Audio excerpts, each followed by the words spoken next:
Journal de 8h sur Europe 1, Fanny Marceau. Bonjour Fanny. Bonjour Dimitri, bonjour à tous. A-t-on capitulé face au trafic de drogue alors que les députés ont adopté hier la proposition de loi pour sortir la France du piège du narcotrafic? Sur le terrain, on constate des situations sidérantes. À Saint-Ouen, en Seine-Saint-Denis, une école maternelle va devoir déménager à cause d'un point de deal. Bonjour Théo Grévin. Bonjour Fanny, bonjour à tous. Vous êtes allé sur place pour Europe 1. Ce que vous avez vu à quelques mètres à peine de la grille de cette école, c'est un supermarché de la drogue à ciel ouvert, quelle que soit l'heure de la journée. Oui, alors pour bien comprendre, l'école maternelle en question est située au milieu de plusieurs bars HLM, beaucoup de trafic, des dealers toute la journée. Sur un mur, on peut même lire ouvert 24 heures sur 24, tout comme le prix des différentes drogues.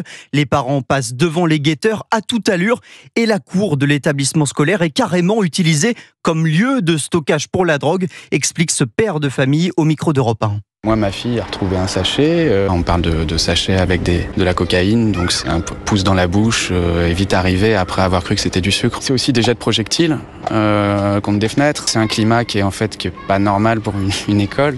Alors Théo, la mairie de Saint-Ouen a organisé hier soir une réunion publique avec les parents d'élèves pour tenter de trouver des solutions et garantir la sécurité des enfants. Et ce qu'il faut retenir, c'est que le trafic de drogue vient d'avoir raison de cette école. Elle ne rouvrira pas en septembre prochain. Les 4 classes de maternelle seront déplacées. La question aujourd'hui, c'est de savoir s'il faut avancer cette relocalisation pour mieux sécuriser, protéger les enfants. Les parents d'élèves vont devoir se prononcer lors d'un vote demain. En attendant, la mairie promet le renforcement des rondes de police municipale. Merci Théo Grévin. Été 2026, c'est le nouvel horizon pour Marine Le Pen. C'est à cette date, soit environ 10 mois avant la présidentielle, que la Cour d'appel de Paris devrait rendre son jugement dans l'affaire des assistants parlementaires du Front National. Si elle ne condamne pas Marine Le Pen à la même peine qu'en première instance, eh bien la chef de file des députés RN pourra briguer l'Élysée en 2027.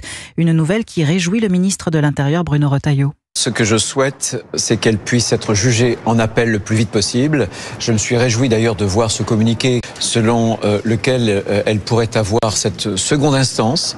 C'est une seconde chance pour elle, je crois, à l'été prochain, c'est-à-dire à l'été 2026. Ce qui fait que ça pourrait être purgé à ce moment-là et c'est fondamental pour moi.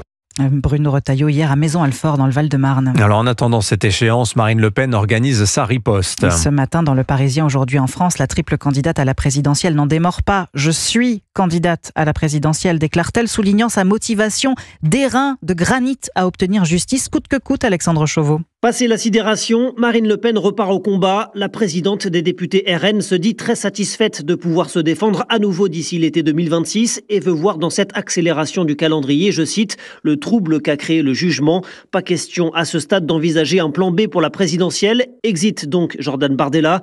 Marine Le Pen veut user de tous les recours possibles, comme elle l'a rappelé hier à l'Assemblée devant ses députés. Que les choses soient très claires, on ne laissera pas les Français se faire voler l'élection présidentielle. Nous allons nous défendre et nous allons gagner. Le RN va donc saisir le Conseil constitutionnel et la Cour européenne des droits de l'homme en référé, tout en mobilisant ses troupes sur le terrain. Un meeting en plein air dimanche à Paris, une campagne de tractage des militants partout en France et une pétition en ligne appelant à sauver la démocratie.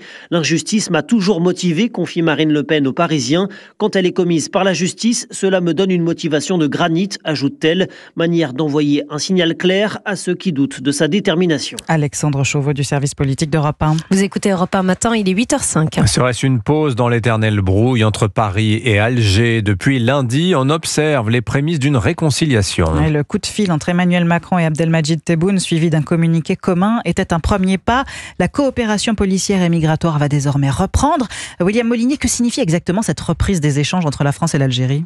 Eh bien, comme toujours, après une période de tensions diplomatiques, on teste l'état de la relation par la coopération sécuritaire parce que ces liens sont censés être toujours actifs, même de façon informelle. Les échanges entre services de police sont un bon thermomètre pour voir où en sont les deux pays.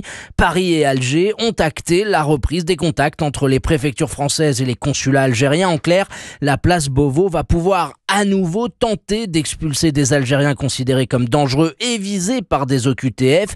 Aucune garantie de succès, mais l'Algérie convient, ce qui est une avancée, de regarder leur dossier et s'engage, si ces ressortissants entrent dans les critères, à accepter leur réadmission. Ce week-end, le ministre des Affaires étrangères, Jean-Noël Barrot, se rend en Algérie. Au cœur des discussions, le retour possible de l'ambassadeur algérien à Paris. Il avait été rappelé l'été dernier. Ce déplacement doit préfigurer une éventuelle rencontre entre Emmanuel Macron et Abdelmadjid Tebboune. Rien n'est encore fixé, rien n'est exclu, avance prudemment une source diplomatique. William Molinier du service police-justice d'Europe 1. Et avis aux voyageurs, il faut désormais une autorisation de voyage électronique pour se rendre au Royaume-Uni. Oui, c'est obligatoire à partir d'aujourd'hui. L'ETA, c'est son nom, est à remplir en ligne. Il coûte 12 € cette semaine et 19 € dès le 9 avril. Et il permet des voyages illimités pendant 2 ans. Comptez 3 jours ouvrés pour l'obtenir. Et aux États-Unis, jour J pour Donald Trump, le président américain détaille ce soir les droits de douane qu'il compte imposer. Une opération de libération de son pays, dit-il, face à des partenaires économiques qui l'accuse d'entuber les Américains.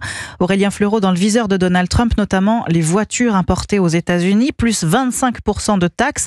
L'impact sera lourd pour les Allemands, Volkswagen, Mercedes, BMW, mais aussi pour le groupe Stellantis, dont les principaux marchés sont l'Europe et les États-Unis.